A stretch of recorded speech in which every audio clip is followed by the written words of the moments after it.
नमस्कार दोस्तों, जय मसीह की। प्रभु यीशु के सामर्थ्य नाम में आपको मैं नमस्कार करता हूं। मैं इस वक्त मुगल सराय के एक स्थल पे हूं और यहाँ पर मैं किसी चीज़ के लिए आया था, किसी काम के लिए आया था।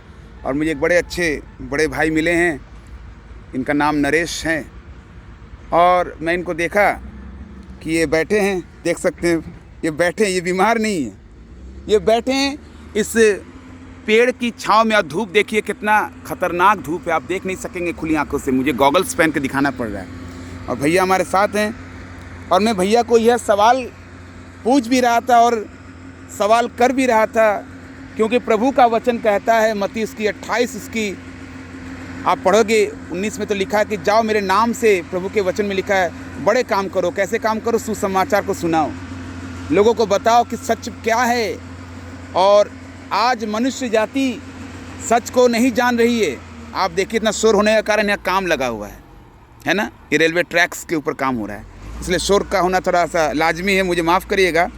और मैंने पूछा कि भैया आप इतने कड़ी धूप में क्या कर रहे हैं, इतने धूप में आप बैठ के क्या कर रहे हैं? भैया ने कहा कि बस काम की तलाश में हूँ।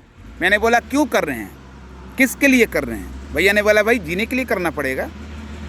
और ये चीज़ भैया की मुझे अच्छी लगी। और भैया से मैंने पूछा कि इतने साल तक जियोगे आप, कितने साल तक जियोगे और फिर क्यों ऐसा कर रहे हो, क्या आपको पता है? उसने जवाब दिया नहीं। हमने कहा कि प्रभु ने कहा कि एक ऐसा अपराध मनुष्य के द्वारा हो गया था जिसके द्वारा परमेश्वर ने कहा कि मनुष्य यानी मानव में जो पुरुष है वो श्राप उसको दिया कि तुम पसीने की रोटी खाओगे, है ना, मेहनत करोगे, चाहे वो एसी का आदमी हो, चाहे डीसी का आदमी हो, चाहे ज़मीन का आदमी हो। भैया भी हामी भर रहे कि हाँ सच है। और मैंने कहा इसके बाद का सवाल था कि भाई आप बताओ कितने साल तक जियोगे? मैंने कहा कितने साल तक जियोगे? और भैया ने कहा कि मुझे पता नहीं, लेकिन 60-70 साल मान के चलिए। मैं ये सवाल भैया से क्यों कर रहा हूँ, क्योंकि आज मैं भैया के पास बैठ जाता हूँ।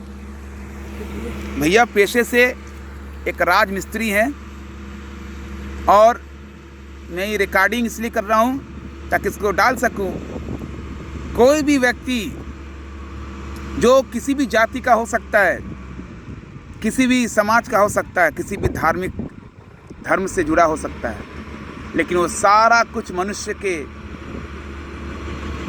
साथ जो भी जाति या धर्म जुड़ी रहती है, ये मनुष्य को परमेश्वर ने स्वयं बनाया है। और बाइबल में लिखा है, पवित्र शास्त्र में, कि मनुष्य को परमेश्वर ने अपने स्वरूप में रचा है। तो आज मैं भैया को सुसमाचार सुना रहा हूँ कि भैया देखिए लाइव है, कोई मिलावट नहीं है, ना सिखाया गया, कुछ पढ़ाया तो नहीं गया आपको, कोई सिखाया तो नहीं गया, क्योंकि आजकल कैमरे का ज़माना भैया है ना। आज हम भैया से लाइव देख रहे हैं, अगर हम भी गलत हो सकते हैं तो भैया को सिखाएंगे, आप सिखाएंगे और इस तरह से प्रभु का राज्य का प्रचार करेंगे। भैया मुझे बताइए, नरेश मेरे बड़े भैया हैं ये, कि आप कब तक जीवित रहेंगे? ये भैया का सवाल मेरा भी है, भैया का सवाल है। भैया कब तक जीवित रहेंगे? 60-70। और अगर मान लीजिए बीच में मर गए तो फिर ख़त्म कहानी। भैया पेशे से राजमिस्त्री, यानी बहुत घरों को बनाए होंगे, बहुत घरों को निर्माण किया होगा, है ना भैया, बहुत किए होंगे। लेकिन भैया ने अपना घर नहीं बनाया। कौन सा घर? वो घर जहाँ उनको जाना है।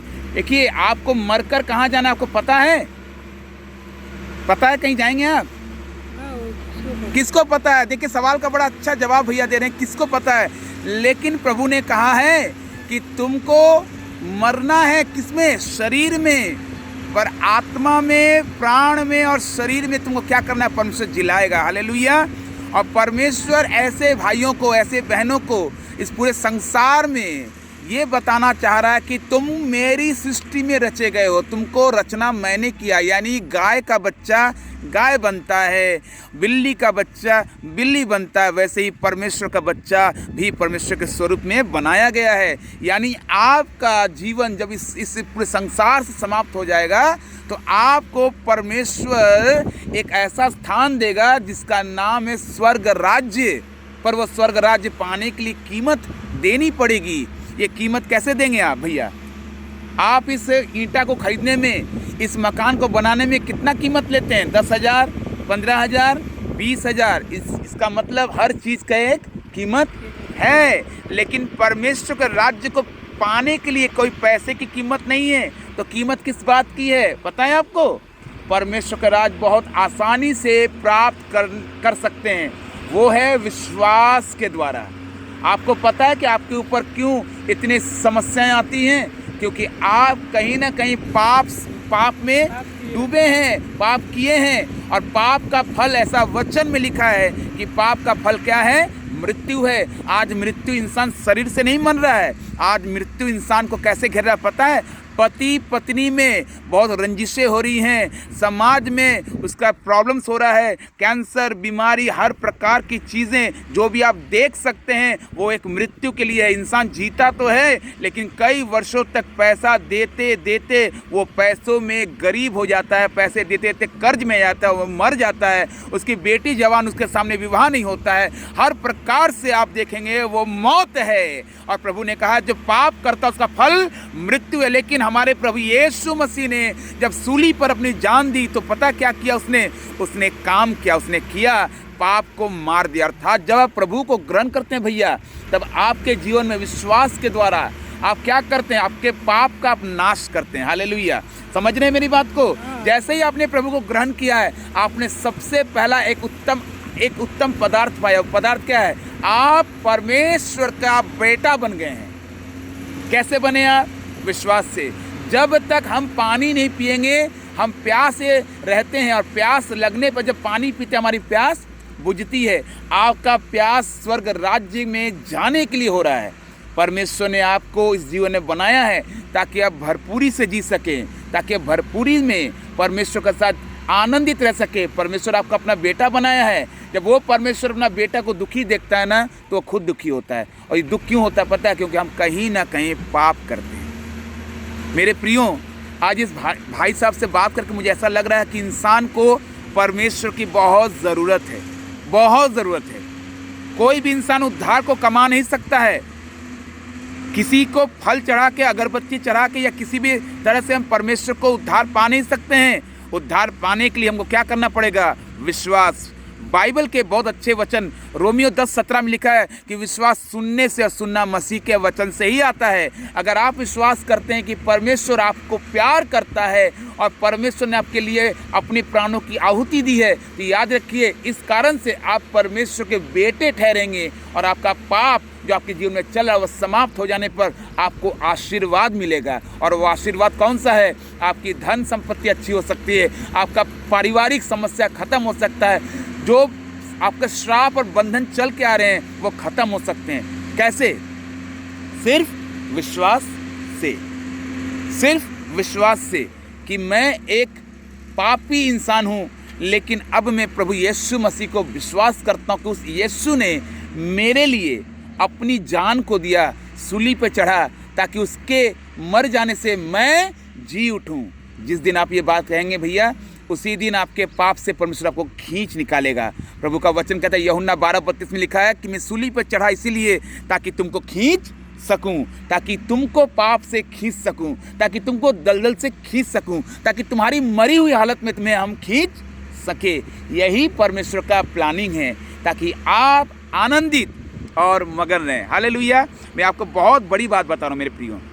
ये मैं एक जगह पे घूमने आया था, लेकिन मैं सुसमाचार सुना रहा हूँ कि अगर तुम विश्वास करो तो तुम्हारा घराना उद्धार पाएगा। मतलब हमेशा के लिए जीवन, वो स्वर्गीय आनंद का जीवन जो आसमान पर परमेश्वर ने मेरे लिए और आपके लिए रखा है। भैया पेशे से राजमिस्त्री हैं, घर बनाते हैं, लेकिन यीशु मसीह ने क्या कहा कि अगर तुम इस पर विश्वास करो तो मैं तुम्हारे लिए घर बनाता हूँ। कौन सा घर है वो आनंद का घर है। वो हमेशा आनंद का घर कहाँ मिलेगा? हमें स्वर्ग राज्य में मिलेगा। आप जरा सोचिए मेरे प्रियो, चाहे अंबानी हो, चाहे टाटा हो, चाहे मेरे बड़े भैया नरेश जी हो, ये काम करके 60 साल से ज़्यादा जी नहीं सकते। 70 साल, मुश्किल से 80 साल जी सकते हैं। जरा सोचिए माइकल जैक्सन, जिसका मतलब डॉक्टर की लाइनें होती थी, जो हर खाने को चेक करके खाया करता था, वो बंदा भी ये सोचा कि मैं हमेशा जीवित रहने के लिए करूँगा, लेकिन वो भी मर गया। कितने उम्र में? 50 साल में। डॉक्टर आपको जीवन नहीं दे सकता, आपको पैसे बचा नहीं सकते, आपको कोई बचा नहीं सकता। बचा सकता है तो सिर्फ परमेश्वर का सामर्थ्य वचन। इसलिए यूहन्ना 8:32 में लिखा, सच को जानो और सच तुम्हें स्वतंत्र करेगा। हमको सच को जानने की आवश्यकता है। अगर ये भाई को आज मैं सुसमाचार सुना रहा हूँ तो मैं इनके लिए प्रार्थना भी करूँगा। क्या प्रार्थना करवाना चाहते हैं भैया? क्या आप सच को जानना चाहते हैं? प्रभु को जानना चाहते हैं आप, यीशु मसीह को? जानना नहीं, कौन नहीं चाहेगा? कौन नहीं चाहेगा भैया, बड़ा अच्छा बात करे। कौन नहीं सच को जानना चाहेगा भाई? क्यों मैं धूप में रहूं, क्यों मैं पाप में रहूं, क्यों मेरा परिवार इतना मुसीबत में रहे? सच को जानना मुझे है। आज मैं सच को इनको जना रहा हूं। बाकी इनका विश्वास अगर रहेगा तो वो सच को जानेंगे और उद्धार को पाएंगे। हालेलुया। मैं इनके लिए प्रार्थना करने जा रहा हूं। आप लोग इनके लिए प्रार्थना करें। इनका नाम नरेश कुमार है। आप जरूर से भैया के लिए प्रार्थना करिए, क्योंकि उद्धार को पाना जरूरी है, उद्धार दिलाना जरूरी है, क्योंकि वचन कहता है कि हमारा बचना काफी नहीं पर औरों को बचाना भी होगा। मैं परमेश्वर का धन्यवाद करता हूं। मैं ठाकुर हूं, यानी मैं एक ऊंची जाति से हूं, लेकिन परमेश्वर ने जाति नहीं बनाई, परमेश्वर ने मनुष्य को बनाया था। आज हम सब मिलकर परमेश्वर के राज्य की महिमा करते हैं। आइए इनके लिए प्रार्थना करते हैं। मैं आपके लिए प्रार्थना करूं। प्रभु यीशु मसीह, मैं अपने बड़े भाई नरेश आंखें बंद कर सकते हैं। प्रभु यीशु मसीह, मैं नरेश भाई के लिए प्रार्थना करता हूं, जो कुछ भी इनके जीवन में प्रॉब्लम्स चल रही पिता, वो प्रॉब्लम्स छोड़ के जाने पाए। और सबसे